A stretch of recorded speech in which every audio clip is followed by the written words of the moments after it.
खुसखुशीत काटेरी चकली तयार करण्यासाठी इथे मी 2 ग्लास एवढे तांदूळ घेतलेले आहे, 1 ग्लास एवढी चण्याची डाळ, 1 वाटी एवढी मुगाची डाळ, अर्धी वाटी उडदाची डाळ, 1 वाटी पोहे आणि धने जिरे घ्यायचे आहे 2-2 चम्मच।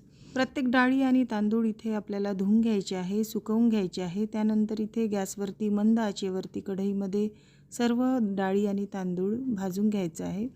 त्यानंतर या सुती कापडावरती आपल्याला थंड होण्यासाठी ठेवायचं आहे। थंड झाल्यानंतर हे दळून आणायचं आहे, थोडं हलकं खरबरीत दळून आणायचं आहे। यानंतर गॅसवरती मी इथे 3 ग्लास एवढं पाणी घातलेलं आहे।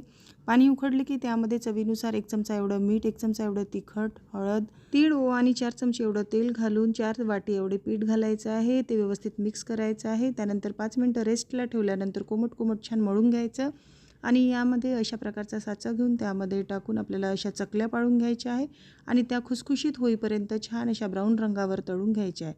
मस्त खुसखुशीत आणि कुरकुरीत आपल्या चकल्या तयार आहे।